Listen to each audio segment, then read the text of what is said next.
Great to see you guys.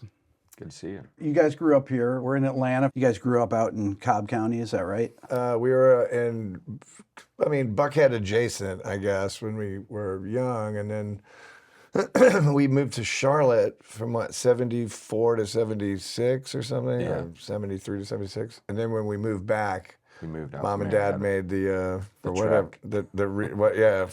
my dad's a, Atlanta native. He was. Our grandfather was born in Atlanta. But yeah, they moved out to the suburbs, which was funny because in the suburbs at that time, the late 70s, most everyone that lived there was from New Jersey or Ohio. Right. So there were very few, Southern people. But it also, it was also a great, all we really had was, vandalism.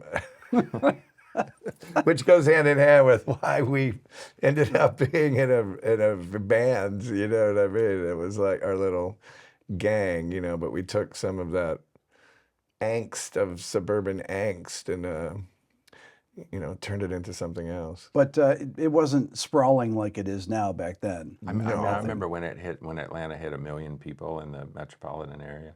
And it was a million. It was 1 million people, to me, the big one was the 3 million mark. Yeah. And there was at that time I was living in East Atlanta. Our band house and where Mr. Crow's Garden we had already been playing, but where we kind of started to, formulate a plan or, make our commitment sort of come to life was across from the Candler Park MARTA station. Okay. Yeah. And vandalism was a part of that as well. But by that time, there was like a whole, the whole scene in Atlanta. And it's funny because we're having dinner tonight with some people from that time. But there was like this place, my friend JT had the Mud Shack that was at Friolaro's on Ponce. And every Tuesday the first Tuesday of every month was like a poetry night and folk song or whatever. It was kind of a super bohemian vibe. But when Atlanta turned 3 million people, it was like, that's what everyone would talk about, like, oh my God, what is it? What does that mean?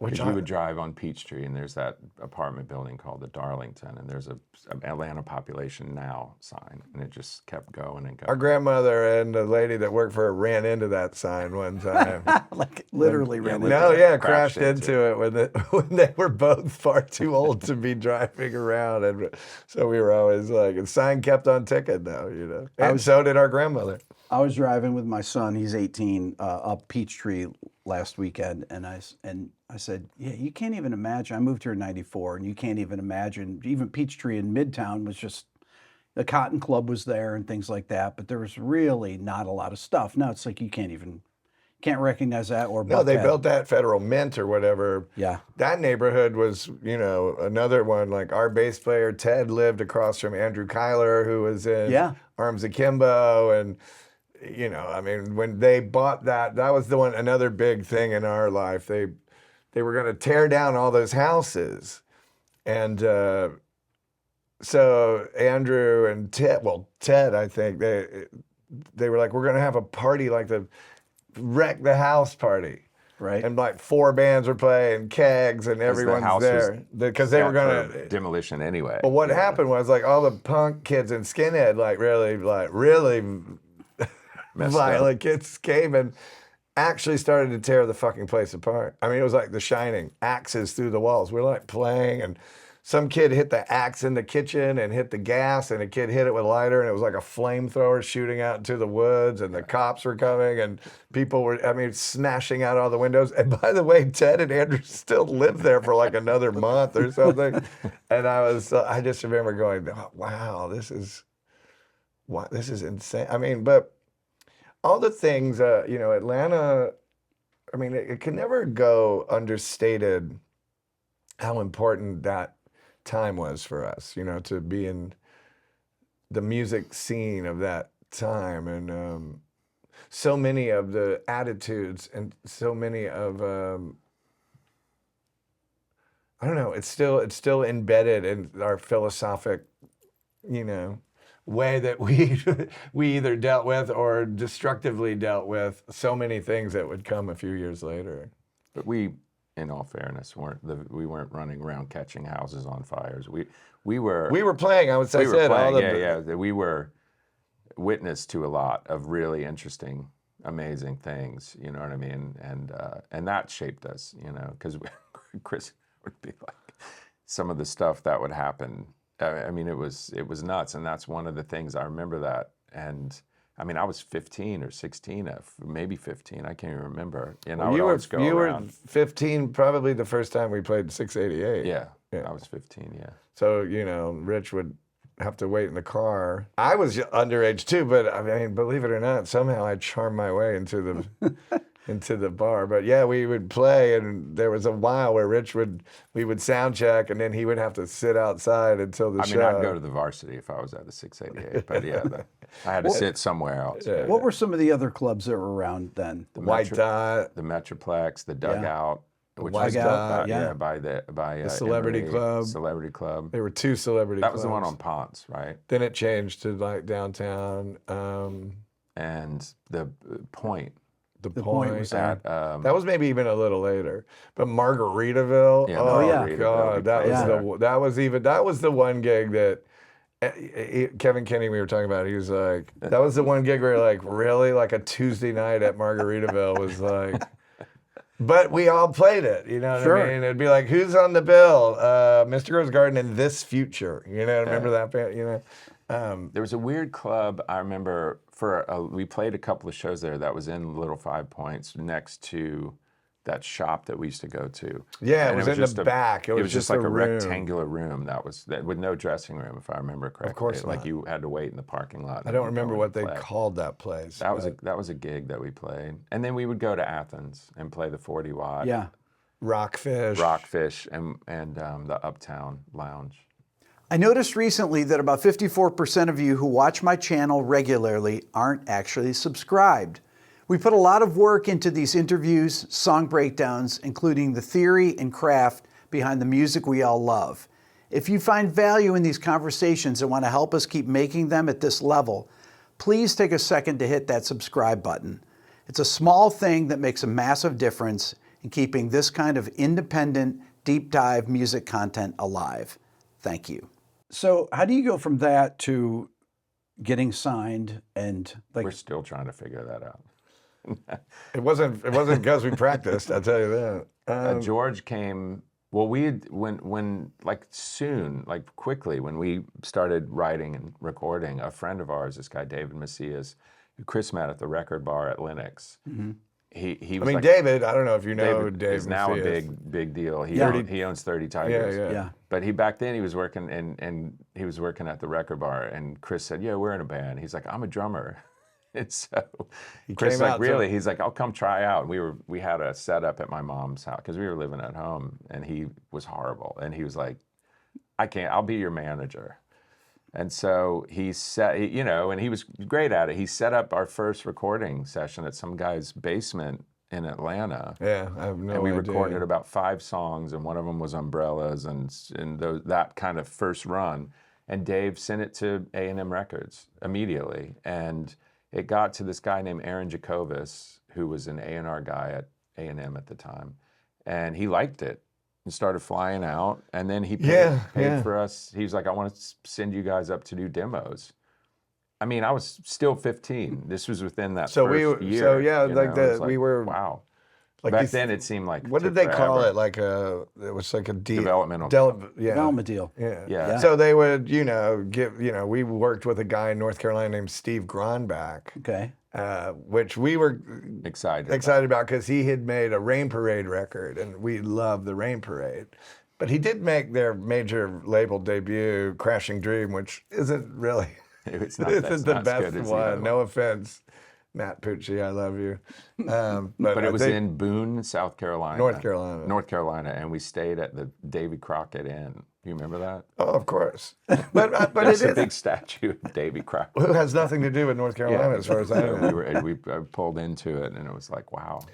I think it's, now that we're getting close to 40 years soon, when you look back at stuff like that, it's hard. everything was ahead of us. So it's, you know what I mean? And it's hard because we weren't, you know, Driving and Crying's the biggest band in Atlanta, you know, and there's other bands that had a bigger following. But I think, you know, we were obviously doing something. And I think, and again, it wasn't like realized, it wasn't put together. But in doing that and hooking up with Aaron, Aaron had, you know, paid for us to do a couple of demos. It got around. We were mentioned at A&M. And when we were playing some shows in New York, Jefferson Holt had booked us some shows because he was making his own label called Doggone Records. And so The Squalls. And so we felt A&M was like, you know, at 15, we were really impatient. Let's just put it that way. So Jefferson booked us on these gigs, and one of them was at a place called Drums in New York under the 59th Street Bridge, which turned into. I don't know if he booked that show. Was that Lady Leslie? It was Jefferson, God. because we did three shows that trip, and so we went up there, and George was there because George Drakoulias. Yeah, and he had been in Atlanta a week or two before and asked if there's any good bands around. And well, he was looking specifically he wanted a rock band. He didn't want a post-punk band. He didn't want a punk band. He didn't want a metal band. He had this idea about what he felt was rock music, you know.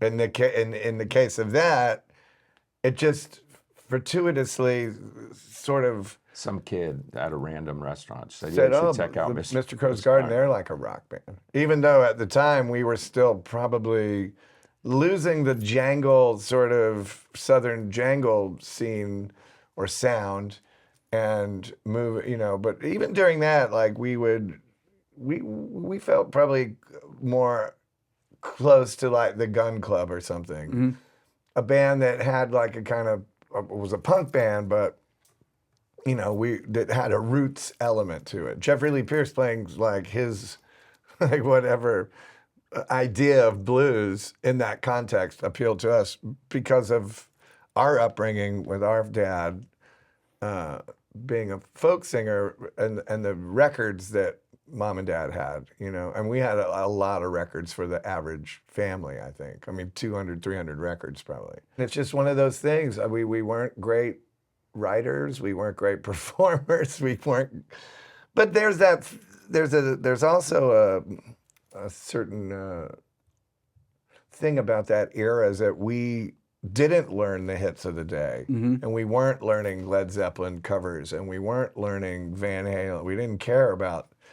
We realized, I think pretty quickly, that songwriting is, we didn't really need a lot of technical ability to start to let our imaginations take us to you know, to where like this kind of, where our expression meets the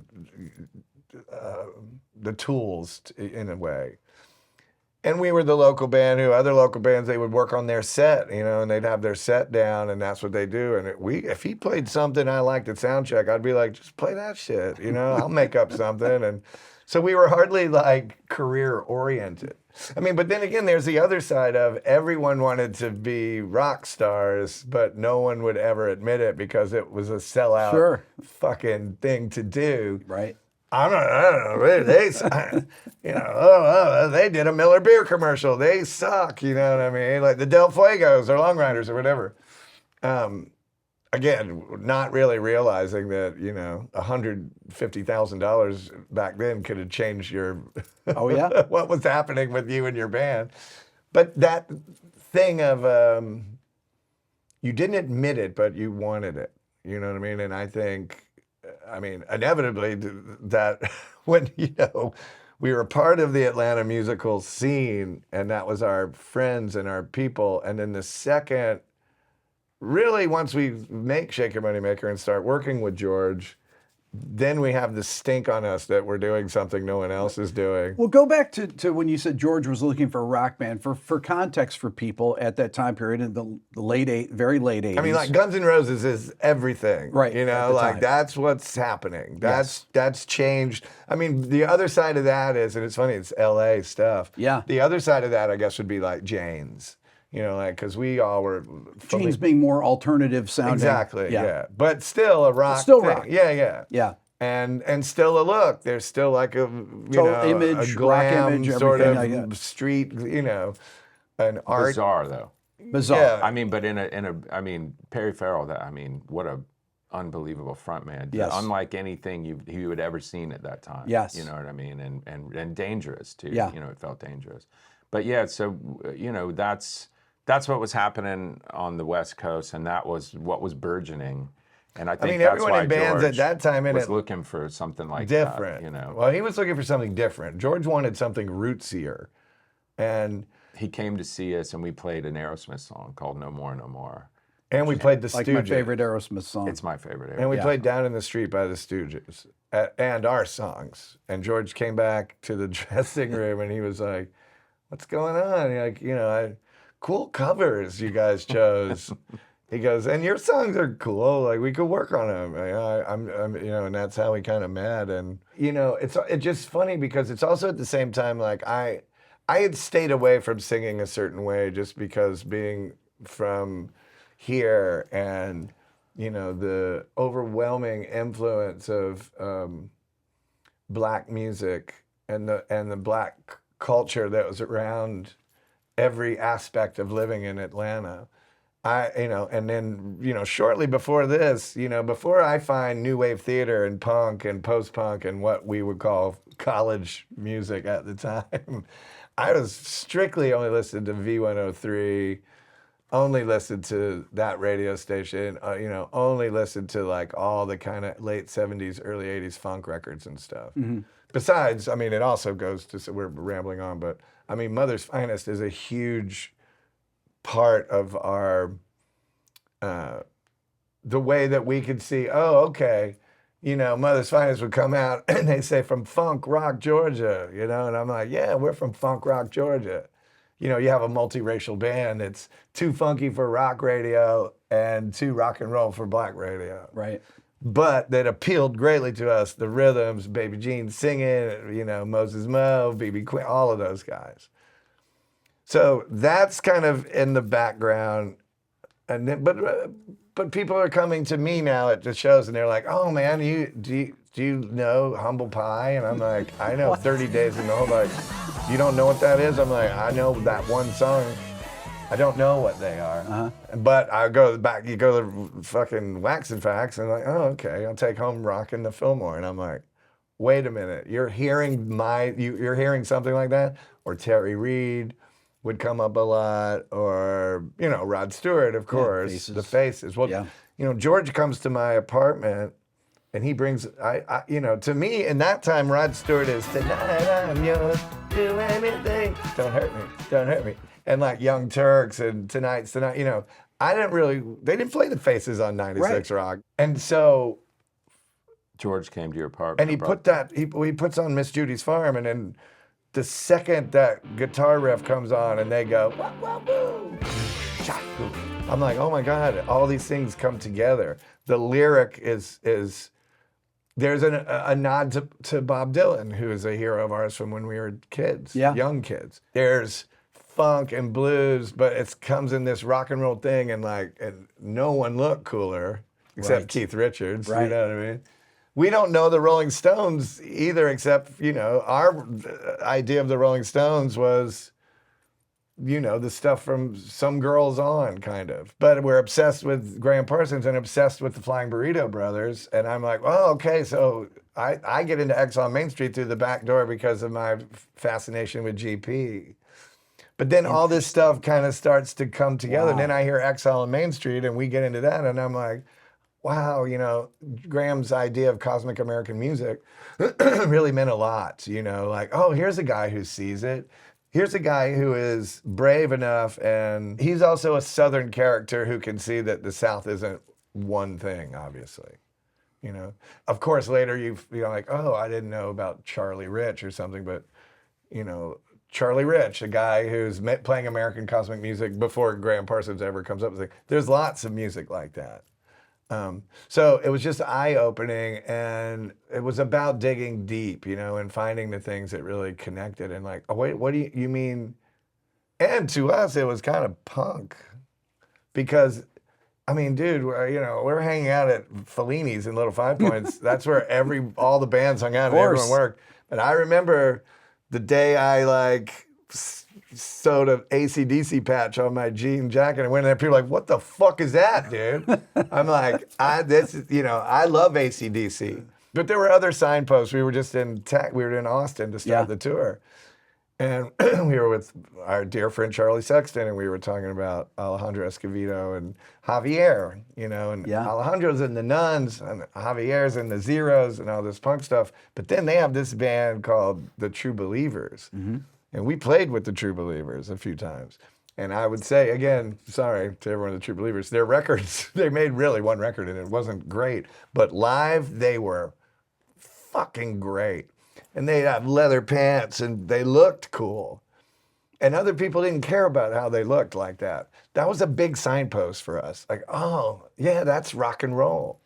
The Cult, when they make Electric, and I saw Ian Ashbury recently out at Pappy and Harriet's, my wife and I were DJing a Brian Jonestown Massacre gig out there. Wow. And he was there, and I was like, you know, we had a moment, I was like, we loved The Cult, but when Electric comes out and we hear Love Removal Machine, it's like, oh, that's a big riff, and the rhythm change and the kind of sparse production. That was a big signpost for us too. Like, yeah, man, fuck it. You know, we can play rock and roll the way some of the things that we felt that we liked, like early Aerosmith records. But also there was REM too, and I remember, which also was incorporating those things. I mean, also was playing Toys in the their Attic. own way. Yeah. Yeah, and then they would play a Big Star song, and then they would play a Velvet Underground song. And I remember I was in the basement. They would also play the Authority song. Yeah.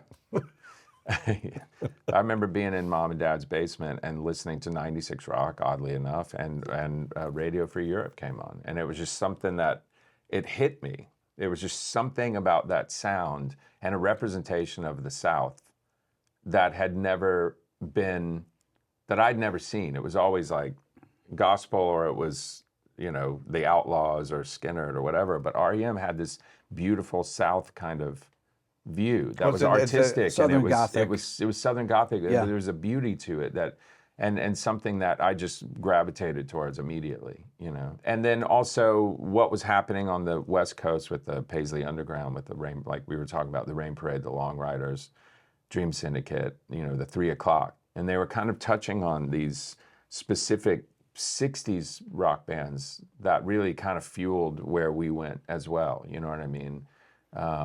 You know, Dream Syndicate had Velvet Underground leanings.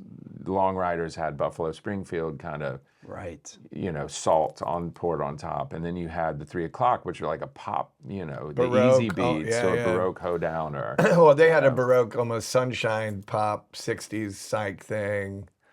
And then you had in Athens, you had REM, and then you had so many, you know, the B-52s. Well, we also had like, you know, Mitch Easter and Let's Active, Yeah. and then he's producing like And the Game DBs, Theory with Scott Miller, and these are all of these kind of things that, you know, it's funny, a couple of years ago we were up in like Raleigh, Durham, and Mitch came to the show, and he's the coolest and Great guy. And I love so many of the records he produced, especially, you know, like Oh OK and stuff like that, but you know, he was in the dressing room with me, and we were a bunch of people. We were talking, and I said, I know you might not see it when you see our presentation, but somewhere in there, Let's Active is in there. You know what I mean? It's still in there somewhere. And he was like, what? You know. So it's just you know what we're really talking about is we've just always been inspired. You know what I mean? That's never gone away. Well, just out of curiosity, and I'm trying to think about this because it was either Rick Rubin when I interviewed him or Brendan when I interviewed him. The reason that you guys came to Southern Tracks to record the first record is why? Like, why Southern Tracks? George and Brendan found it. Rick, I never met Rick. Yeah, Rick I never had met nothing Rick to do Rubin with it. until after the record was done. Yeah, That yeah. was the So first time I George met came here George and and found Brendan. did you know Brendan? No. He just Never happened knew. to be working at the studio. No, I guess George, because Brendan had done the Georgia Satellite stuff. Right. And so George met Brendan. And Did Johnny Cold have something to do with that? Johnny knew Brendan, I think, but George didn't really know Johnny because Johnny joined right before we made the record. Right. So I think Brendan was working at Southern Tracks. maybe that's He where was like got the house working. engineer. He was yeah. the house engineer. Oh, was That's he? what it was. Okay, Yeah, cool. Brendan told me he was the house engineer, and George picked the studio. Yeah, he went and into Brendan the was studio, there. Yeah. But we weren't at Southern Tracks first, were we? Yeah. That was the name of that studio? Soundscape. Soundscape. And then we So made the Soundscape second was record. the first record, and Okay. Soundscape was, it had two rooms. There was a Neve room and then another room, but they both shared this massive tracking room. And so, do you remember when we went? George took us like, let's go check these studios out. And it was before computers, but they had all these light shows come in, and it was because on the SSL. it was automated. They're like, check this out. We- Some guy hit a button, and they were trying to. And George was like, let's go use the old board or whatever. So that we went to Soundscape, and that was where we made the first record. And I think maybe George had met Brendan at Southern Tracks. I'm not sure, but we didn't go there until Southern Harmony.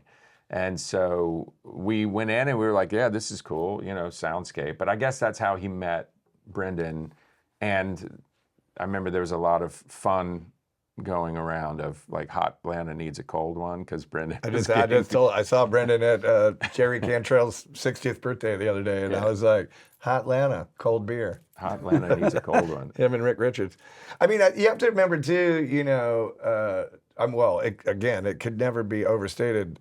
All of this entire thing that we dreamed up years ago, really is facilitated by George. That George saw us and saw something in us, and he also lit a flame in Rich and I about our composition. And we wrote a lot of songs, and we were working, and George kept pushing and pushing. And I mean, and the big breakthrough with George is Jealous Again. Jealous again. We had the song, and we sent George a cassette in New York. He was like, pretty good, buddy. Get back in there. We're like, what? And we go back to fucking right, Without any he's just like, keep going. Yeah, there was no direction. He wasn't like, I don't like the chorus, so you need to change the drums. And then we would work on it again. And say, that's pretty good. Get back in there. But then when we had that song, especially the breakdown part was really kind of, and he was like, that's it. And that set us on the course. I refer to it as our first, grown-up song, and something that, okay, we have this. I think Twice as Hard comes pretty quick after that. So now we have something that we see, okay, we've raised the bar ourselves, and with George, that okay, now we can go into these studios. But again, we're in just the ebb and flow of whatever George can do. I mean, we never signed a record deal. We never had any money. I mean, we laugh, we didn't have a budget. We borrowed made amps. Shake Your Moneymaker, we weren't signed. Yeah, we weren't signed when we did it. George would buy some fried chicken and eat, and we would eat like a piece. We'd all share a leg or something, and then sip out of his big gulp, and that would be like our food and stuff. We didn't have money for booze and drugs. So did he shop the record then? No, he tried to sign us to A&M, and A&M signed Soundgarden. Okay. And so George left and went to work with Rick, and so he went out to Rick, and it was kind of understood that we were on because they paid for the record, but there wasn't a lot of organization going on. Right. So it was like, can we eat lunch? He's like, here, take a chicken leg. Here, just share my big gulp. He would go to 7-Eleven and he would have everyone share his big gulp of Coke. But by the way, I also so that's basically it. I also think that it was, it's perfect.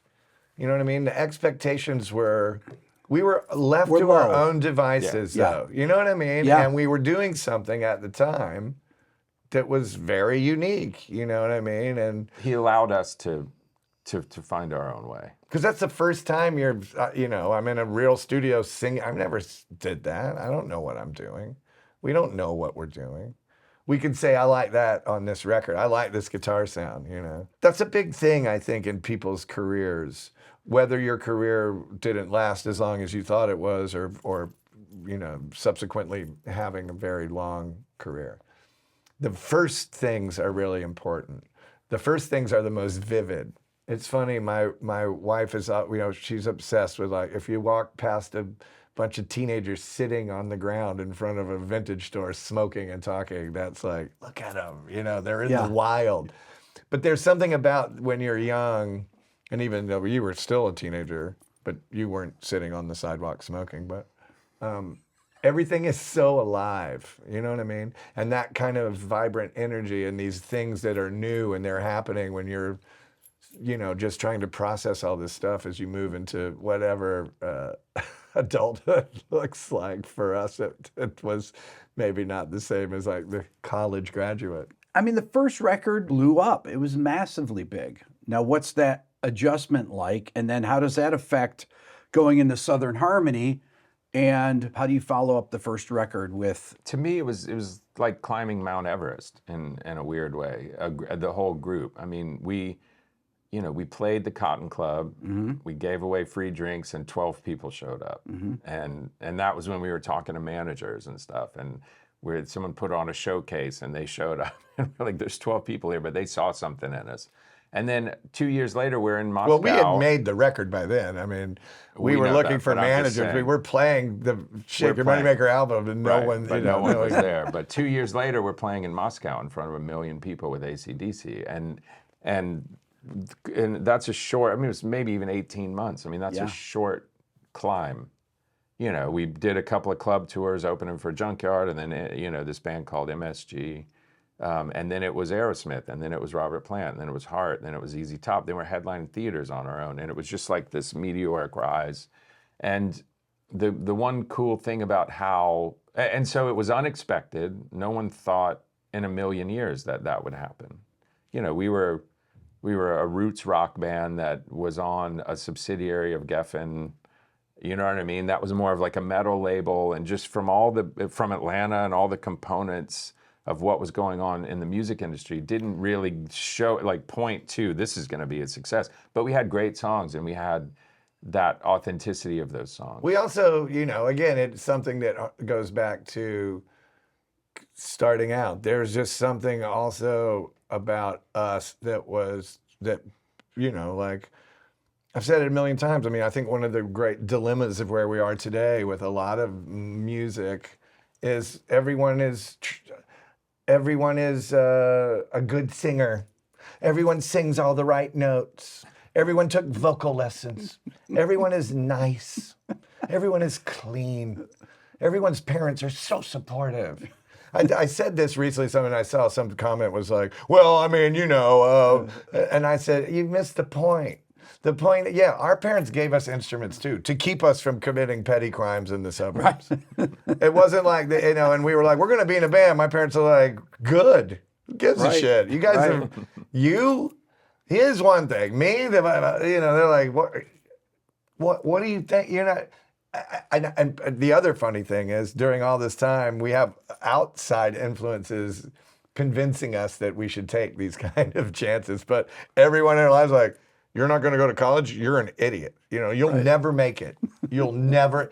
How many times did we hear that from people? Yeah. Now people go, yeah, you can do it. I'm like, I'm happy though. You know what I mean? I'm happy that was the feedback, because it gave us something else. It put a chip on your shoulder. Like, we'll see. Let's see. But also, let's see. We have the Georgia, what we call the Georgia Guff. Well, Pete Buck calls it that. Yeah, Pete Buck's got the Georgia Guff too, but which is stubborn fucking people that aren't going to listen to anyone. I mean, you talk about going from Shake Your Moneymaker, so we're riding this wave. And by the way, it's not the success part of it that was hard. Well, I take that back. That was something to process. The thing that was hard we asked to go. All we ever said was, we want to go on the road. We just want to be in a band. We want to get in the world. We want to have this adventure. We want to have these experiences. We want to play and sweat and go wild and get everything we can out of this because who knows if we'll get to do it again, right? But the reality of that, you know, that first tour we're doing with Junkyard, there was one run where we did like 14 nights in a row. You know, whether it's a radio show and a thing and this and a gig, living in hotels, giving up every bit of anything that was ever normal, the way normal people live. I mean, and by the way, also, I mean, these were things that we discussed between us, you know, that anyone who ever deviates from this plan, there was never, ever be something to fall back on, ever. This is it. This is our being. We're throwing everything into this. But then when you're doing it and you're like, oh my God, it's a trip, you know what I mean? Like physically, mentally, to never have a home. I mean, it's affected me to this day. I'm 60 this year. I love and I hate that I'm more comfortable in a hotel sometimes than my own home. That's just what happens. You know what I mean? Like, it's not something that I would like, that is ultimately traumatic or something, but that, you know what I mean? Like, so, I mean, we used to have friends back then. It'd be like, can we come on tour for a week? And then they're like, I need to go to the hospital. And it's not just drugs and booze, but just the constant lifestyle. motion. Yeah. Go to the gig, do the gig. You build up this, especially when you're young, your audience is young. It was like a fucking riot. You know what I mean? Like every night was stimuli and intensity and that I mean, in some ways it's still a thing, you know what I mean? And so, you know, last night we played Nashville and we have, you know, a boatload of friends there. So Rich always goes. Rich, do you hang out after or no? I mean, a little bit, yeah. He mostly is good. He's good, but you know, there's my dressing room with 40 people, music blaring, everyone's dancing, and I'm like, oh yeah, we just had a great show. We just build up all this energy. And again, I think, you know, we've seen it. I've seen great musicians. I've seen talented people just not be able to deal with what I mean, Jimmy Page, every night he would get in his car and go straight to the hotel, just right out. He'd walk. Soon as right off the stage to the car. I mean, right? it's just there's some people need peace, and I think he was that way. But you know, to get back to your point, to how that traversed into Southern Harmony. I mean, the one amazing thing that I think we did, just not like it was something we absolutely agreed on, is we're not going to think about all of that. This is where we are now, and let's make a record. And we're not going to allow any pressure to come our way, and no one's going to get precious. And where's the next She Talks to Angels, and where's the next Hard to Handle? And like we just like, let's go write the record, and we went in. And we did. So we went there into was his, none of that. No, then. we wouldn't allow the whole it. thing is representative of freedom. You know, the whole thing is still representative of why are we interested in the things that we're interested in, is because we're outsider characters. And the difference in our band between playing a couple of shows a month in Atlanta when I'm in high school and playing 350 shows in 18 months in clubs, theaters, arenas, stadiums. and Yeah. is like we came back with our musical superpower. And I mean, we I've were said it we're before, a band, and yeah. we know what we're doing, and we went into the studio. We don't need, you know what I mean? Like it was night and day difference between making that first record. But and that making also the second caused some record. friction, especially with, you know, our relationship with George, because also now we were the enfant terrible, you know, we're the terrible infants now. We've tasted our freedom and we have more powers. We have, you know, I always say, like, you're a young wizard who doesn't know what, whoa, you know, like, and you're doing all these things that you didn't have access to before. But again, it all harkens back to this independent thing that we felt, look. But George didn't go on tour for 300 Right. for a year, Yeah. 2 Right. years, and George didn't go on that same trip that we did. Right. And so we went all over the place, and George was at home and working on his look, because when we came back, he was wearing an ascot. It was amazing. I bet It was wherever like he the is today, he's producer- wearing one today. It was amazing. But when we came home, he was like, okay, let's start writing. Look, you didn't see John Wayne without cowboy boots, and you don't see George Clooney without an ascot. or Okay, a pipe, these are just or a pipe right now. yeah, but, yeah. That's just the way it was. But Okay, when so- we came back, we're like, we're not going to do things that way. We're not going to take months and keep sending. And we're not stuff, listening to people anymore But- the way we would have. We did because we'd written probably two or three albums worth of material on tour, and so At soundcheck, things like at that, soundcheck right? And at the or in the bus, or whatever. And so we hotels. we took that first record and we took everything we learned from George, but we honed it and we were confident now. Yeah. And that was the big difference. And we had spent that 2 years on tour and writing and exploring these new songs and having all these things. So by the time we got back, it was like, we know what we want, we know what we can do. And Chris and I went in and I mean, you know, I wrote Sometime Salvation. It was like 15 minutes. We were in there. It just kind of this thing that came out. It was, you know, all of these songs. It took us a weekend. And George's like, you ready to get started? And Chris and I were like, we're done. And we were happy with everything we wrote. We had removed ourselves from someone else's process as well, yeah, exactly. and replaced it with our process. And so I think that's where. So there was no pre-production with George or anything like that. I had a little house on Mount Perrin and Jet Road, and we decked out my garage, you know, all psychedelic and everything, and that's where we put all those songs together. And like, did you have demos though of all those songs? Or no? You just played them live. Did you play any of them on tour? We played Thorn in My Pride. We had written the Thorn in two My songs Pride. on tour we wrote were Morning Song, which we wrote in Houston, and then Thorn in My Pride. And we started playing those towards the end of that tour. And Because I how did remember those playing. connect live then? Great. Really I well, mean, right? Yeah. I mean, that's the other thing, you know, musically, because again, with us, we just do what feels right to us at the time, and truly could give a fucking rat's ass. You know what I mean? That's our process. So Southern Harmony, the other thing is like I said, we make Shake Your Moneymaker. We don't even have money for beer. Now we've sold 6 million albums, and we have, you know, we to me, Southern Harmony is just, it's stoned. The beats go from like twice as hard, you know, straight fours to more like, Right. you know, there's just more movement in the grooves. There's more, it's a headier thing. And now we've had all these experiences as well. I mean, the romanticism of the first songs is something that still connects with people. She Talks to Angels connects with people because of the dark romantic nature of it.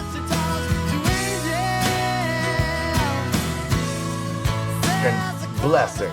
A lifetime of people sharing with me like their recovery stories and what that song means to them and how it really, they identify with the characters in the song. At the time when we write that song, Was it just I another probably song? haven't even done a line of coke at that point. Okay. You know what I mean? Like I haven't taken acid yet. I haven't, you know what I mean? And I think it was a more direct interpretation of your world on Shake Your Moneymaker. Right. yeah. So, But I also think Southern there's a Harmony romantic was a more thing. metaphorical and more drug, you know, like you said, heady or stoned view of the world. And it could be stoned with drugs or stoned with the onslaught of stimuli we were just exposed to, because we didn't go home and take 2 years off or a year off. We went home and went into the studio and made Southern Harmony. When you finish a song like She Talks to Angels, and are you thinking, oh, we're going to be playing that song 40 years from now? No, we didn't think I mean, we would. like you can't even. We didn't even play fathom that song when we came out because we didn't have any gear to play Probably an didn't have acoustic acoustic song. guitar. Yeah. Right. Probably Not didn't with have like a touring pickup in one. it. Yeah, yeah. I Right. remember it was like Aerosmith that summer of 1990, we get the gig with Aerosmith, and then did Joe Perry have one of those or something? And then Joe Perry had like a acoustic, and then Rich was like, oh, maybe, you know. Maybe we can get one of those. Now we have money to, but again, we don't have money. Everything, we're just owing everyone. But I totally remember we were in Pittsburgh at the amphitheater, and that's the first time we played She Talks to Angels live because Rich could afford an acoustic guitar with a pickup in it. So on Southern Harmony, then you go in, you record it in how long? 8 days. That's it. And how involved were you guys? Like after you finished recording, would you sit there during the mixing and stuff like that, or what? Yeah. I mean, we were in LA. We finished recording, and then we went out to LA to add some percussion because we didn't have a percussion in Atlanta, and we mixed. And Brendan, I remember Brendan hot mix. We would he was like, we're gonna hot mix this thing. What's that mean? No automation. So just we would moving we would do faders. some of Move the the fader moves. yourself. Yeah, with Exactly. him. Right at a studio And, office, Selma. and you know, it was also Hollywood. whether the Brendan O'Briens and the George DeCluses liked it or not, like we also understand. Before George was scraping together some money from whatever Deaf American was, now we know that there's money. So Right. now we know, like, and we guess guys made it. and guess whose money it is? It's fucking ours. So guess what? I like that. You know what I mean? Like, again, these are things that are funny. But and was there any pressure to have something as big as the first record? Yes, Absolutely. right? Yeah, yeah. But I think we did an amazing job the of second keeping record the is- wolves. we is- ignored it. Brilliant. We I totally always say ignored it. that we came under the radar. No one gave a shit, so no one told us what to do. And we sold so many records that then when we came back, that no one could tell us what to do. And that's that Georgia guff or whatever you want to call it. Like, no, this isn't how this works. We're smart enough to know how this works, and But how it's how we it were works for us. It works for us. Chris used to say, and it was amazing in the day because to have that gumption and the balls to say it. You have, to Sony or to Columbia, you have 1,500 bands. I have one. I don't give a fuck what you do with those bands. I care what I do with my band. I would rather us fall on our face than listen to you and fall on our face, because ultimately, again, it's it's not even cliche. There is an element of freedom. You know what I mean? I wanted this to work because, number one, I still have an unimaginable respect, and I am unimaginably humbled in the face of the traditions that we get to work in. But also, But that how also many should be the bands- power to be able to tell some asshole who comes in the studio from a record company, you know what I think? We don't give a shit what you think. But also, this is what we're doing, think man. about- This is our band. Think about how many labels signed bands and then immediately tried to change them and They change still them do for it. the worse. They still are and trying ruin ruin these fucking bands. Yeah, You know what I happens mean? all the time. And it's just like people would tell us like, you should get a DJ in your band and try to be I'm like, go fuck yourself. Like what? Who let them in here? And by the way, brave on you to come into the Black Crowes recording studios in the '90s, because we were hardcore. I about gave it, John you know? Ladner bad diarrhea. He told me one time because he was coming into. I mean, to be fair, John Ladner, I think, had diarrhea most of the time. most of the time. But no, he came in and it was like this big thing, and all the people at Columbia were going to come in and listen to the record, and I sat. This is by your side. This was by your side, but I sat next to Kevin Shirley, and I was sitting here every day. That was my seat. John Ladner comes in, and is like, I'm going to sit there, and I'm like, I'm paying for this, so I'm going to sit here. And he goes, you know what? I'm paying for it. I'm like, in front of everyone, if you want to pay for this and make it non-recoupable, I'll let you take this seat. But if you're not going to do that, then you can go fucking sit in the back. And he was like, no one's ever talked to me that way. And he goes, you gave me diarrhea. And later he's like, you gave me diarrhea. I had an upset stomach all day. And I'm like, well, I don't give a fuck what you say. Yeah, and you know what what? I mean? Because until we talk to a doctor, it could be bad egg salad. So we don't know.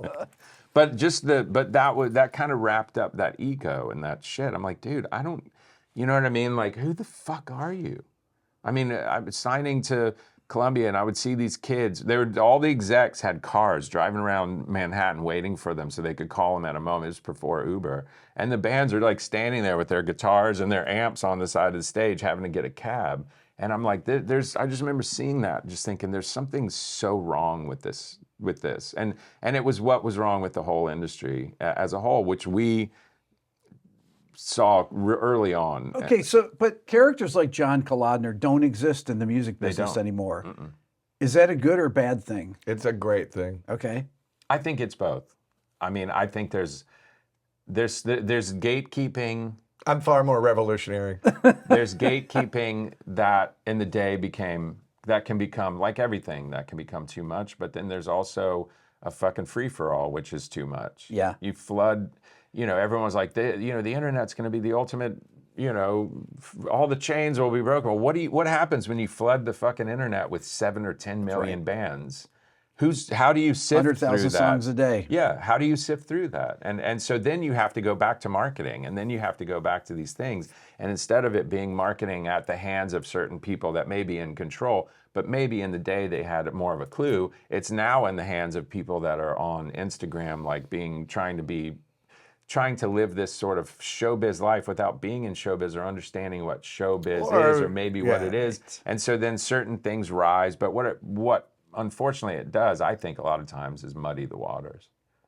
You know what I mean? But also, I do. So there's a clarity to the gatekeeping, but sometimes brilliance can always rise up. I'm of that mindset, you know. But again, I think we're so close to like where this change has happened in the last 10, 20 years that we haven't, the dust hasn't settled yet in my mind. So what I mean by that is like, it was the same thing when the internet was a thing. Kids are going to be so much smarter. I'm like, no, they're not.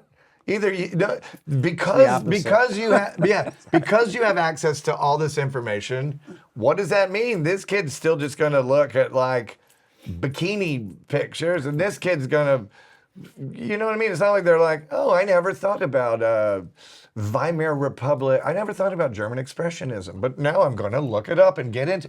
You know, you're still motivated by your interest. You're still motivated by You're motivated art, by the your base, art. your base human instincts, and the internet is a fucking main line to that shit. And whichever you're interested in, you're going to go to and go towards. But you're also, for all the freedom you think you have also become a slave to something in a way. I look at like what's this summer is like blue dot fever because all these people are going out on tours and Blue dot fever. I'm like, do you get a rash with that? I'm like, but you know, we're very lucky to have been one of the last bands. I mean, I think a lot of us from the 90s. We're the pre-internet bands. Yeah, and we're the last ones whose fans, through thick and thin, through better or worse, through I don't know what they're doing, to I like this, but I'm going to go on this with them. That's not happening anymore. Right. I don't feel that's happening in the same way. I could totally be wrong because I'm older. We're older, but you see it come and go even quicker than you used to. You know what I mean? 1 minute, and I think it's so. I totally, you know, when we said about success, we're lucky. We were rock and roll famous, not fucking celebrity famous. I'm a pop singer. Here's my chicken sandwich. Oh my God, I have my own tequila-based soda or whatever. You know what I mean? Like the young people who are just so like. We're so famous when 2 weeks ago you weren't famous, and now like it's amazing. I've always been famous. It was weird. It was weird to come back to Atlanta and look at the same people that we were friends with 18 months before, who we were all on equal ground. And now we're on the cover of Rolling Stone, and now we have millions of dollars laying around. And now we're in a band, and now we're in big tour buses, and now we're doing big gigs, and we're on a private jet, and blah, blah, blah, blah, blah. Now we're hanging out. You know what I mean? Yeah. You could look cool, but it was something to navigate. We took all of that and just got deeper into our music with it.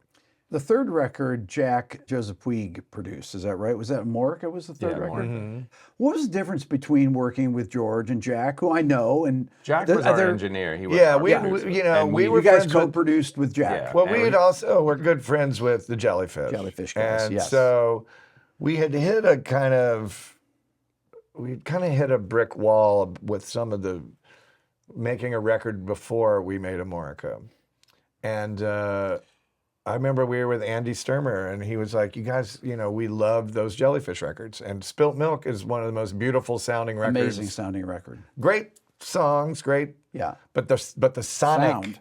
Yeah. And we were like, you know, we really felt that we wanted to take our sonic presence to the next level. Because Shake Your Moneymaker was a first record, and it was what it was, and it was great. And Southern Harmony we made in 8 days, and it sounded great. It sounded like a rock and roll record, but we wanted to explore the studio in a different way, where we wanted it to be this sonic, and Jack, focal point. And Jack was the engineer. Yeah. I mean, he's the best one at that time. I mean, I'd say it, and Jack, I mean, I wish, personally, I just always found Jack to be a professional engineer and an amateur person. And I was always like, man, I wish, that, I wish that like this, when you see old movies and there's like scientists that they have goggles on and they put their hands into something in a box to contain radiation or whatever, and they have their gloves. And I said, I wish the studio was like that with Jack. We could put him in front of the drums and we wouldn't have to talk to him. Pick him up and put him in front of the bass. You know what I mean? And we could wear a mask and not have to. Jack was an odd dude, but he was a fucking brilliant engineer and a brilliant mixer. Yeah. And I know that, did you talk to Paul Stacey recently? I did. Paul was right here. So Paul Stacey, now we're jumping ahead, but Yeah. Paul Stacey comes into our lives. I meet Paul through Noel Gallagher. Yeah. We were looking for someone to work with. We didn't end up working with Paul at that moment. But Paul was in a band called the Lemon Trees that made a record with Jack Twig. Paul Stacey nicked so much from Jack. Sure. And that's, and I always feel that the English engineer, the English producer sonically has something a little better than us, especially acoustic guitar, miking. There's just something different. Whether that's like really being obsessed with Beatles or Yeah. Elton John or the Stones or the Who or Zeppelin records or whatever, right?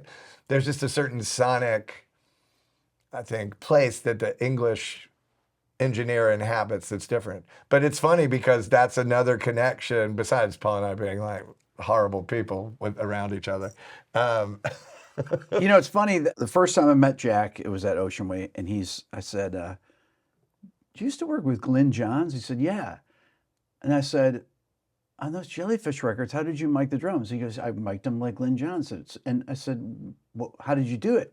He goes, "Oh, come on out here." And there's a drum set in the room, and he goes and shows me. I put the mic here, facing this way. I put the mic overhead, bass drum mic, and mic on snare, and that was it. But we pretty much just used the 3 mics.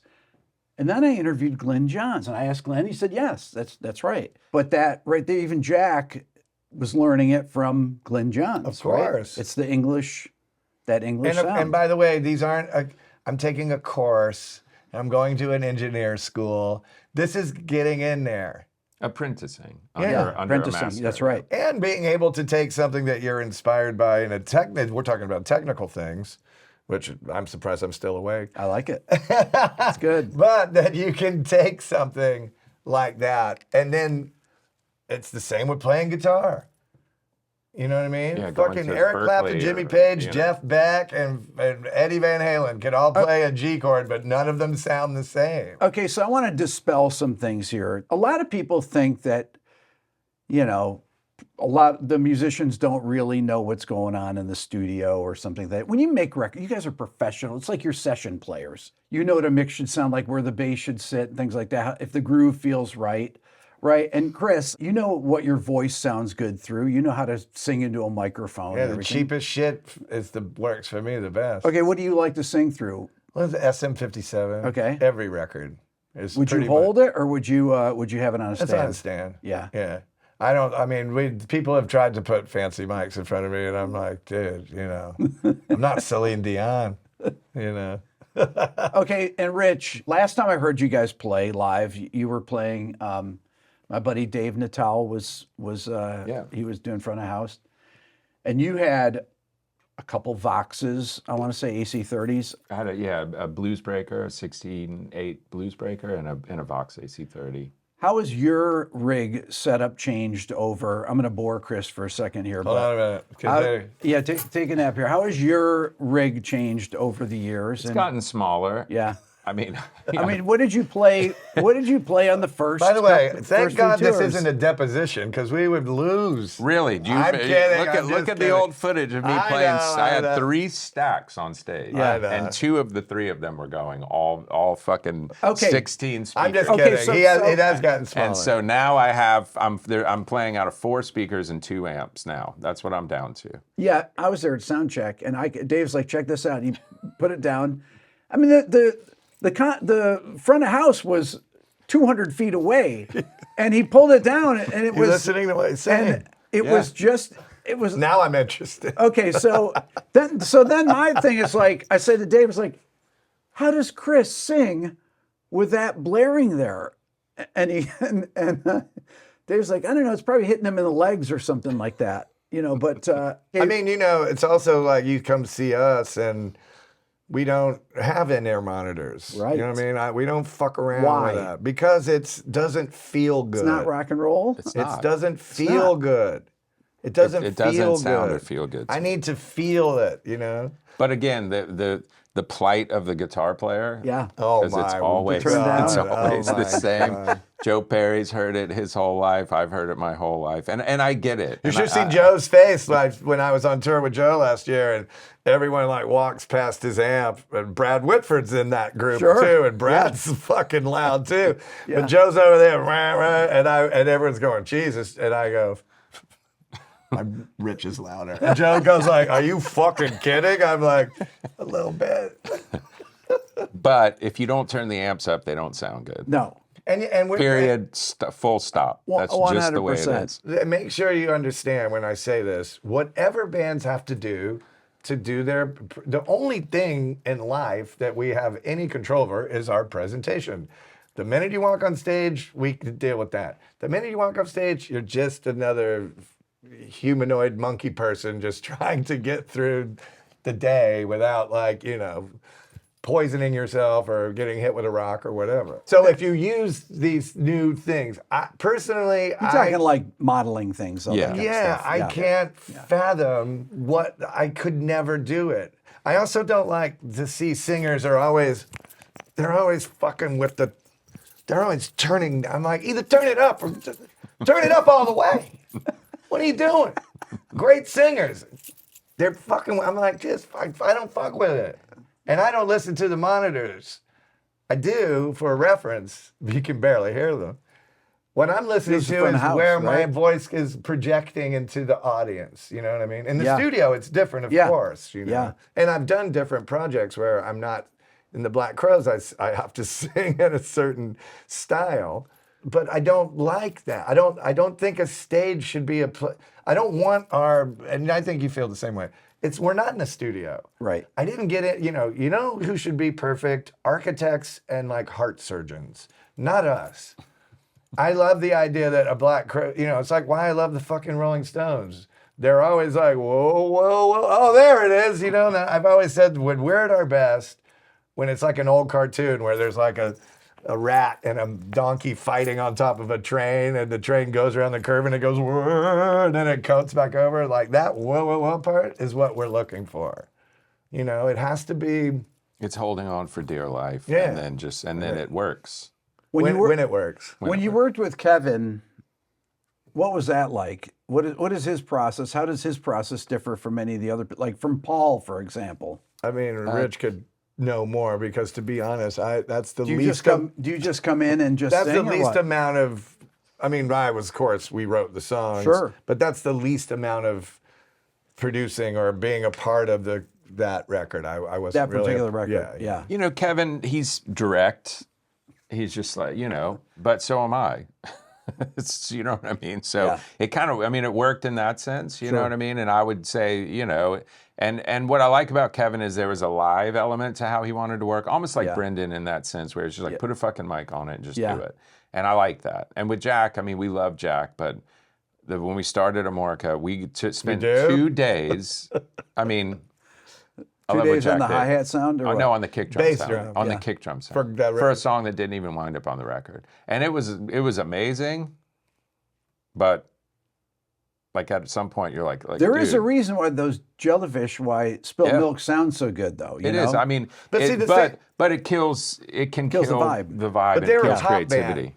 Yes, true. Ultimately, Jellyfish That's are right. a pop band Pop who band. are, Agreed. obsessed with these like delicate things and these things that are really, Yeah, ornate in they some took a ways. string quartet, they recorded it, they printed it to vinyl, then scratched up the vinyl, and then played it and recorded the playing of the vinyl. We are far And more. that's We're far more just like. which was far out. Oh wow, cool. It was pre-Pro Tools, and it was amazing to be able to do that onto tape. But That's not for us, and we don't need to do fucking 50 takes of something. I mean, You know what I mean? As a band. you were talking about that earlier. Like, I mean, it's funny again to jump up at like, you know, our last 2 records we've made with JOYCE. I mean, I think especially Pound of Feathers. You know, that was the thing that we get in the studio. We didn't, you know, I had told Rich and I had discussed it, but you know, called Jay before we get to Nashville. Like, hey, I just want you know. We don't really have any songs yet. You Finished. know? They're not. We have some riffs. We have a lot of ideas. I have but some not... grooves, but we could go in there and in 8 days make a record like we. You know, it's not like Southern Harmony. It's not the band. It's not the same thing. But that you know, Rich and I can get in there and just let it fly. You know what I mean? This. Let's try this. And again, quickly, not fucking around with you know perfection. Not fucking around. I look around I still know musicians today and people that I love, and I'm like, what is the point? Even more than ever. You're not going to be, you know, it's not Tom Petty on the radio making, you know, records that, you know, Tom Petty's records would take 6 months, 8 months. And they would be perfect, and they'd be on the radio, and they'd be on MTV. Yeah. That doesn't exist. And we're different kind. Again, Tom Petty, I think, is more of a pop artist than a rock artist. You know, it's safe to say. Yeah.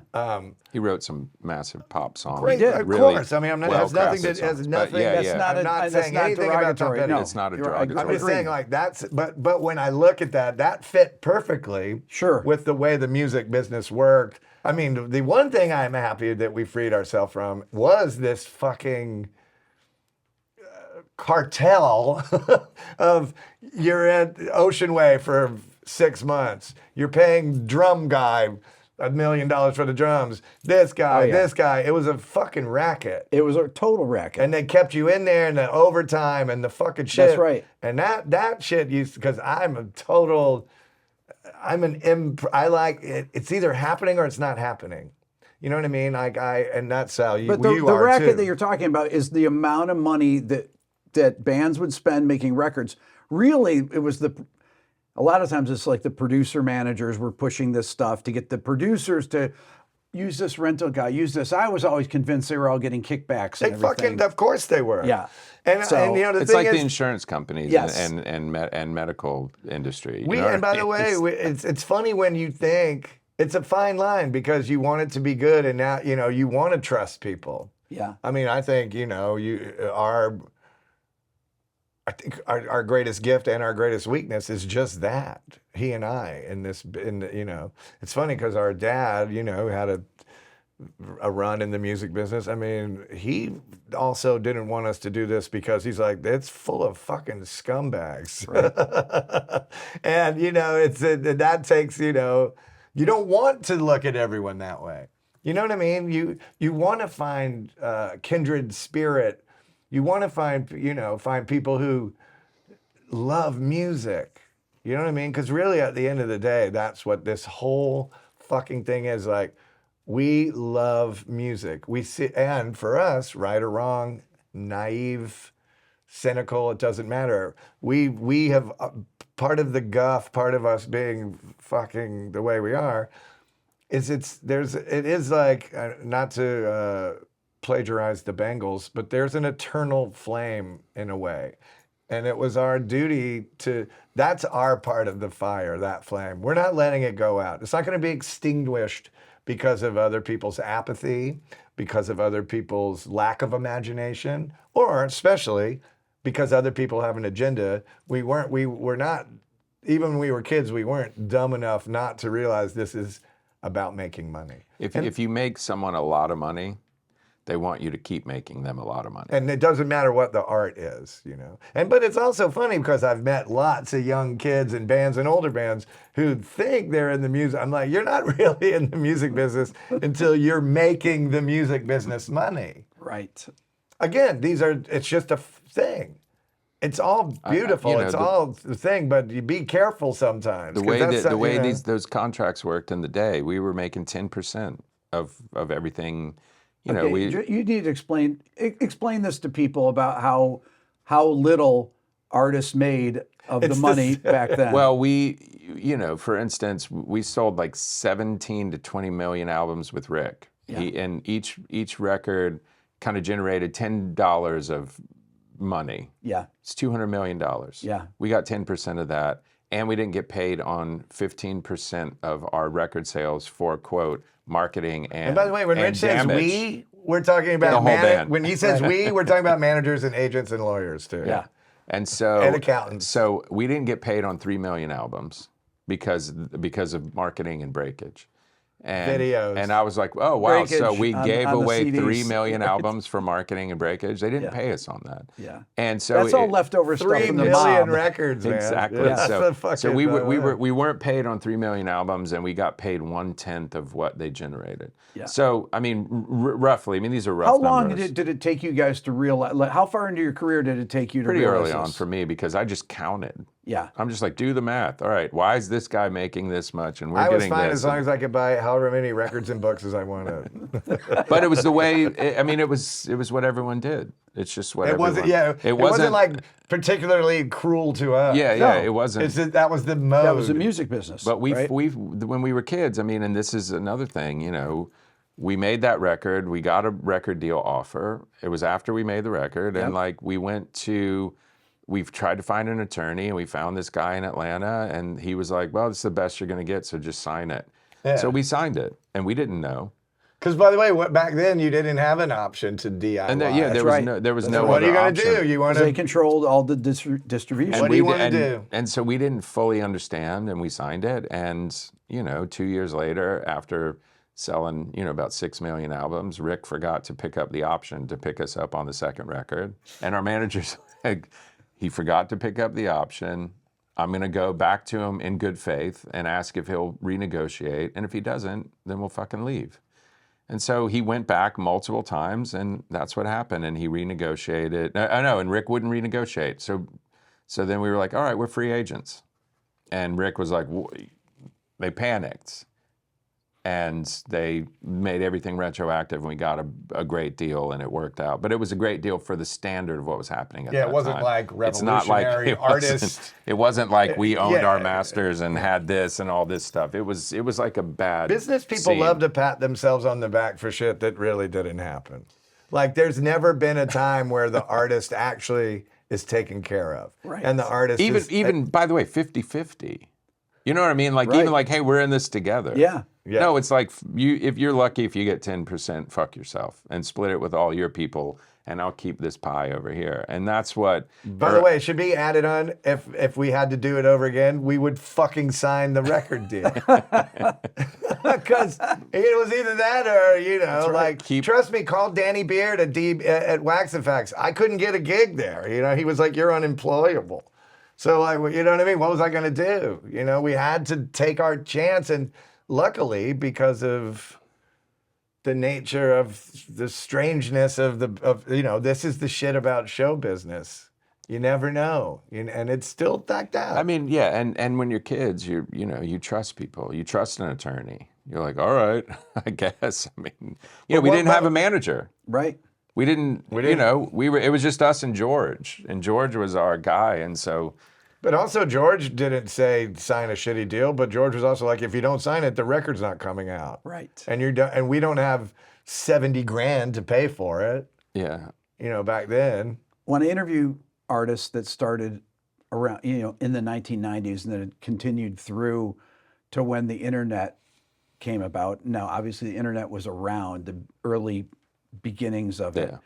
But you guys really didn't have any idea what was going to happen.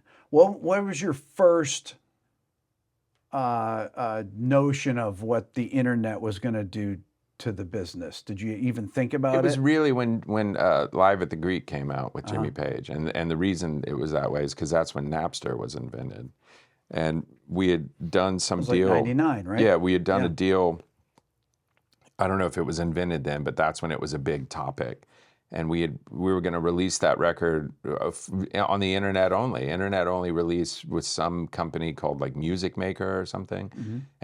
And then somehow Chris, me and Jimmy Page were on a panel with the kid who invented Napster, which was odd because I didn't understand it at all. And we're just sitting up there and this kid is like file sharing and blah, blah, blah. And and we didn't know. We just knew that it was really making a lot of people angry. It made Metallica angry, and all these other bands were like, it sounds like theft, is what that. And then there were some people that were for it, and some people that were against it, and it was like a really big deal. But that was one of the first major releases that was on an internet-only release for, I think, exclusively for like 6 months. And then the hard record came out, but it was like some deal that was made. I mean, we didn't really know what was to me it's about, happening. I think one thing but I knew that was something that, like, this is kind of... I've always thought the same. Like, odd. I don't really fucking care. You know what I mean? Like, I don't care about it. I mean, people bring up AI. Fuck you. I don't give a fuck. And are you fucking kidding me? Well, I don't give a fucking... But the point is, and I think at that time, and still today, where people, it's like this. Until you can integrate everything, you know what I mean? At one point, in Queen Elizabeth, she has scientists and magicians. The occult is the same as science. I feel that way about like what we do. So, you can't. I think the old way of doing things, and there's a certain infrastructure that's still in place. I kind of look at it like you crash on an alien planet, and you can, find some cave to live in, but eventually you have to go back to the spaceship and take some wires out and stuff, So I think there's things from the old model of doing things and a certain way to do things that still is important. Or it's still, you can utilize it and have it be legitimate. You know what I mean? You don't have to totally be in bed with the technology in the future. You know what I mean? Like you find out. I mean, for us, I think But then again, like I said, we're horrible. You know what I mean? We don't. Other people are really. I don't care. I mean, I really care about songwriting, you know what I mean? I really care about the craft of what we've done. I care about, again, how it feels to us means more than any sort of, I don't know, situation or, you know what I mean? Like, I think we're better at just dealing with the business and people. We have a better understanding, but we also have control of who we want to be in our world, which I don't feel like I don't think we felt that for a long time until we put the band back together in 2019. Would you guys say that you need to have a new record out to go tour? I would say so. I mean, not for us. We don't have to, but I like making new records to tour. And I mean, it was funny in the early 2000s. Andy Sturmer came up, and we wrote some songs together just because we loved Andy and his work. And that was right around the time Pro Tools was coming out. And I would say the micro is the macro in this sense that even something back then you can apply to the macro is that it's either a tool or it's a crutch, and you can choose how to use it. And I was like, okay, well that made a lot of sense to me. The good thing is for us it was a tool. We could go in and make a record, and using Pro Tools as a tape machine that's infinite, and we never have to change tape. That's kind of cool. But then if you're a band that can't play and you can't sing, on the grid, and you do anything on the grid, and everything is quantized, and everything is this, and nothing is real, you can also make records but you can make records that way, and you can fool some people. If you need auto-tune, you don't belong in the studio. But that's the way I feel about it. There's some things like that, like if you can't sing, and by the way, you don't have to sing on key all the time. Otis Redding is not on, you know what I mean? We're not designed to hear perfect pitch. And if you can't do it, you shouldn't. I personally feel that way. And so it sounds odd when something is constantly in this perfect, metallic sort of pitch, because people sing flat, people sing sharp. People speed up, people slow down, and that's the human element that goes into making music. I know a lot of people, that you still are going in studios. I mean, I know it's a dilemma with young bands. I mean, I know a lot of people in LA. I have, we have Silver Arrow Records, our label. I produce a lot of bands. I meet a lot of fucking talented young people. But some of them, they can't even set up in a tracking room and play together. They're welcome. And I'm like, and you know the other thing I don't like that kids do? They don't fucking listen. They look at that screen and all the little thing. I still don't know what that shit is. You're not listening. This is about communication. This is about, you could create something magical out of something that wasn't there because of, you know, yeah, not everyone's Prince and Todd Rundgren and makes records, you know, by themselves. And that could make records that really feel alive and have a certain thing. But it's also ESP. Yeah. You remember that study came out a couple of years ago, and they were talking about people have extrasensory perception, and it's actually musicians. And they proved it because you can be in a room and know what's coming next because you're communicating on a subconscious level instead of communicating with words. And there's this thing that musicians who know what they do and they're tuned into can do in the studio. And if you're looking at a screen and following that computer shit and following it, and it may sound, you know, like a Luddite, like we're Luddites or whatever. Yeah, totally. But it's not that. It's understanding the how and why before you kind of get involved in And it's it. also when you listen to records, you know, I'm an obsessive record collector, and music is, but you know, it's funny, like before the show, I like to, you know, I was saying like, I like to like listen to like, you dropped a bomb, like Gap Band or something, you know, and you're like, okay, that's, every one of those hand claps is a guy hand clapping. Right. It's not a like, sample that's on or grid. like clap 3 times and I'll put it on the track. Yeah. That sounds dumb, but there's something about it. You know what I mean? Well, for instance, on Shake Your Moneymaker, we wanted the sound of a car crash. And we're like, and you didn't have sample. You couldn't go No. online and download it. So That's right. Steve had this Dodge Dart. It was like a, I don't know, 72 Dodge Someone Dart. gave it to him. He bought to it for $50 or something. And we had a dumpster out in front of Soundscape, and we were like, well, let's go out Well, there. we told Brendan. It was also a joke. It was we a wanted joke, to do yeah. some like We'll do we some wanted to do acoustic acoustic guitars guitars out there. outside to get the ambience. So he strings together, you know, 20 mic 150 cables. feet of mic Yeah, cords, exactly. and we're in there, and And you can hear it. someone's holding the mic over the George. dumpster. Was it And George? George goes, "Are you getting this?" And he goes, "Yeah." And then the next thing you know, Steve backs up across the street, cranks the car, puts it in neutral, slams the thing down, puts it in drive, and goes, and Brendan's like, "What the fuck?" But we did it, and We no did it one twice. was We there. did it only twice. thing, The second one dumpster was better. The dumpster was fine. Even the Dodge Dart was fine. Dodge Dart was fine. Brendan was the only one. Yeah. But yeah, I think we used the second take. But we did it, and that's what it was. You know what I mean? That's what we wanted. We got that sound. Jellyfish wanted the scratchy sound of the quartet. They did it. Convenience doesn't necessarily make it better. You know. Just makes it convenient. Yeah. It's like being comfortable. It's like being a grown person, a grown man at the airport in shorts and Crocs. I'm like, what is that? What are you doing? Why are you doing this? You're doing this. You're shaming all your ancestors. So if I were to ask you guys individually, name me 3 or 4 records that you think, you know, anyone's records that are amazing sounding records. Well, Anything. yeah. I mean, I love like Up for the Downstroke, like P-Funk, like there's certain songs on that, like, I mean, I love all of George's music, but that record, there's just something about like where it all sits in there to me. I mean, I know a record that some people wouldn't look at as a sonic achievement because it's so weird, but Exile on Main Street to me, Amazing record. I like things that you can inhabit the world that they created. You know what I mean?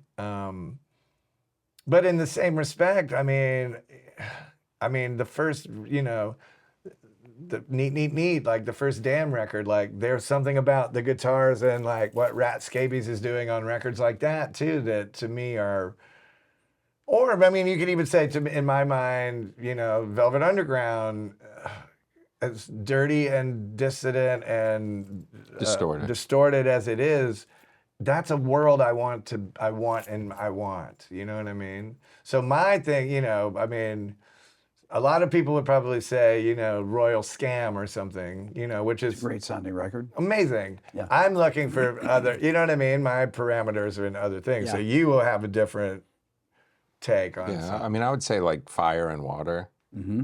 I mean, the drums, the guitar, Kossoff's tone, Amazing. fucking lot Andy of Fraser's, space. so much space and so much warmth. Yeah. And I would say something like, I mean, Axis Bold as Love, maybe. and I would say Murmur, because Great record. I was talking to Mitch about it when I did this REM thing a couple of years ago to pay tribute to Chronic Town. Oh yeah, yeah. And I was like, what were you, Mitch, like, what were you going for? Everything else was massive reverb and all this shit. He goes, we were just trying to make a 70s rock record. And like, you think about a song like Laughing, and there's that acoustic guitar, the bum, bum, and that beautiful picking. It was such an organic and beautiful sounding record, and so rich.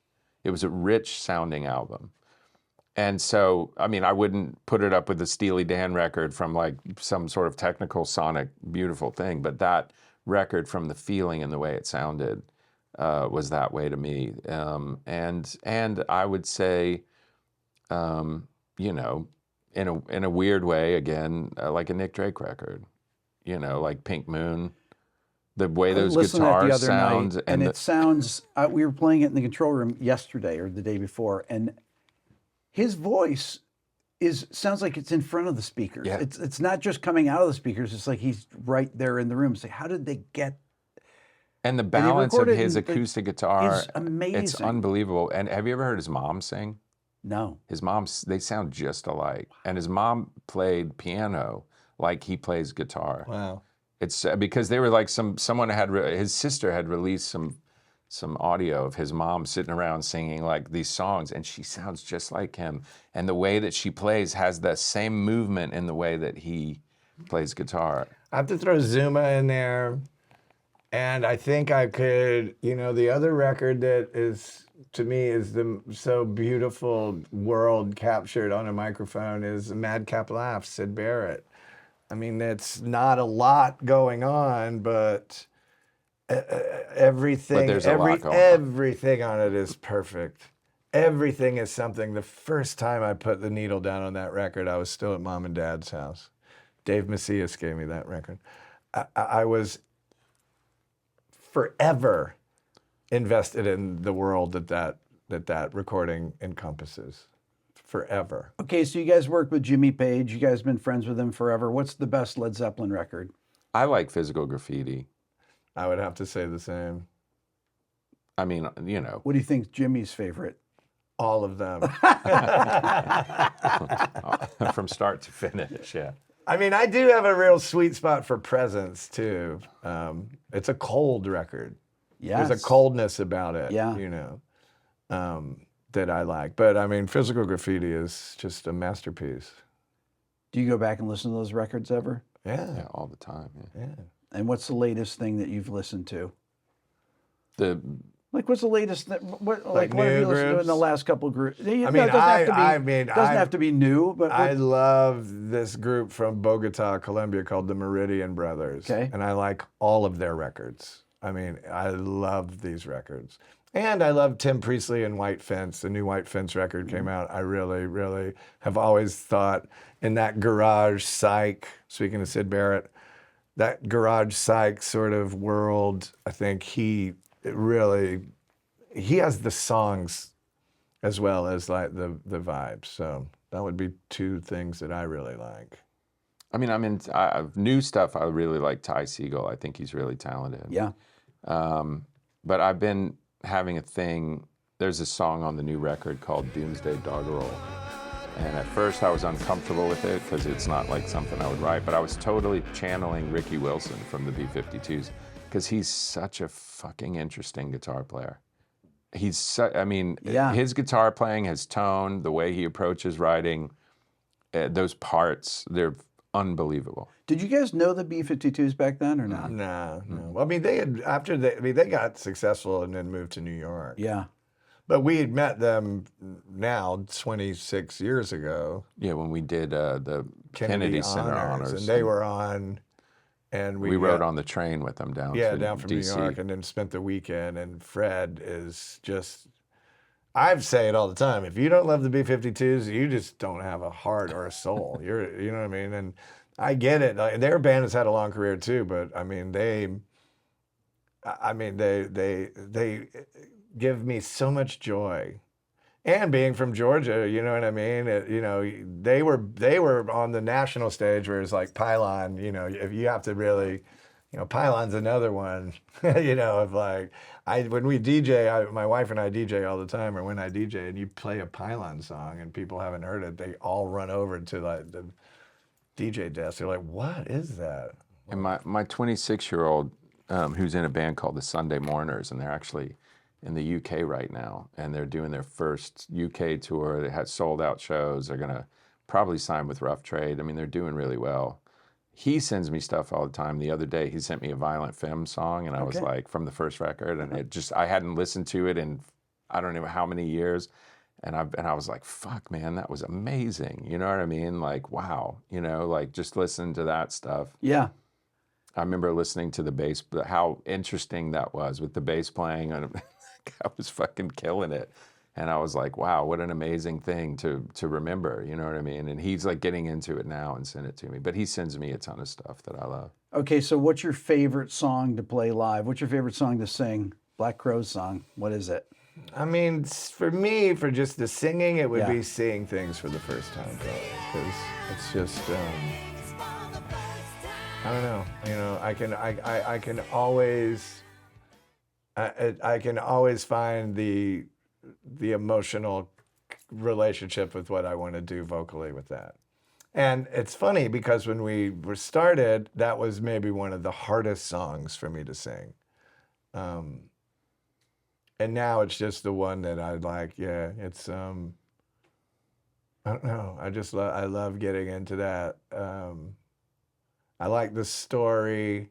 And, when we talk about Shake Your Moneymaker, the one thing that really made us different is, if Guns N' Roses is the biggest thing in the world, and then you have like the indie rock world, we have 2 songs on that record. I mean, we are trying to write a Stax soul ballad. You know what I mean? We're putting it in that kind of context, and we do Hard to Handle. So this idea of like R&B and soul music, funk, and all the rock and roll we like, that's a lot of stuff that a lot of rock bands, they weren't touching on. You know what I mean?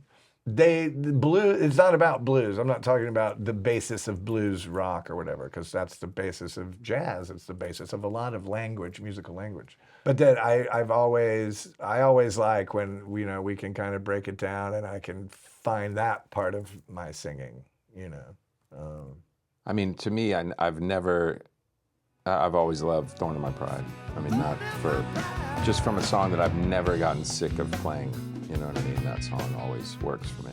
When you guys are touring now and you have a day off, what do you guys typically do? I mean, for me, it's record stores and bookstores. Okay. In Atlanta, you know a lot of people. Will you hang out with people today? Or yeah. Tonight we have dinner with friends, and but if we'll discuss the old times. Okay. We'll discuss what really happened in the bathroom at 688. But if you're in a city and you have a day off, you go out and do stuff. Yeah, I mean, depends really. You know what I mean? I mean, if I'm traveling with Camille, my wife, we'll do museums. We love museums.